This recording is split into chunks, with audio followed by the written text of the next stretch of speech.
রাজবাড়ীতে মুড়ি কাটা পেঁয়াজ ওঠাতে ব্যস্ত সময় পার করছেন চাষিরা। চলতি মৌসুমে আবহাওয়া অনুকূলে থাকায় ফলন ভালো হলেও বেড়েছে উৎপাদন খরচ।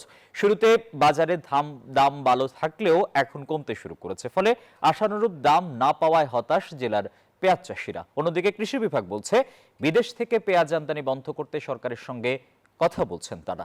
রাজবাড়ী থেকে মিঠুন গোস্বামীর তথ্য এবং ছবিতে ডেস্ক রিপোর্ট। রাজবাড়ীর বিস্তীর্ণ পদ্মা, গড়াই ও হরাই নদীর চর জুড়ে মুড়ি কাটা পেঁয়াজ তুলতে ব্যস্ত চাষিরা। কেউ শেষ সময়ে পেঁয়াজের ফুল ভেঙে দিচ্ছে বেশি ফলনের আশায়, কেউ ক্ষেতের পাশেই পেঁয়াজের গাছ কেটে রোদে শুকিয়ে নিচ্ছে বিক্রির জন্য। চলতি মৌসুমে আবহাওয়া অনুকূলে থাকায় পেঁয়াজের ফলন ভালো হলেও বেড়েছে উৎপাদন খরচ। কৃষকদের দাবি, মৌসুমের শুরুতে মুড়ি কাটা পেঁয়াজের দাম ভালো থাকলেও বিদেশ থেকে আমদানি করার কারণে হঠাৎ দাম কমতে শুরু করেছে।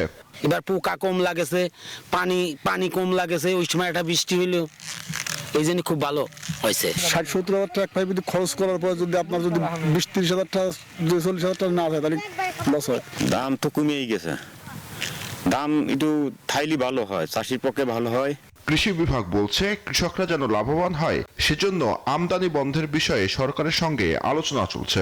যদি আমদানি কিছু কম করা হয় এবং আমরা মুড়ি কাটা পেঁয়াজ সরবরাহ করে কৃষক দাম পেতে পারে, এই ব্যাপারে আমরা সচিব স্যার এবং আমরা বিভাগীয় মাধ্যমে আমরা বলতেছি যাতে মুড়ি কাটা পেঁয়াজের দাম কৃষক পর্যাপ্ত পরিমাণে পায়। চলতি মৌসুমে রাজবাড়ীর ৫ উপজেলায় ৫,৭২০ হেক্টর জমিতে মুড়ি কাটা পেঁয়াজের আবাদ হয়েছে।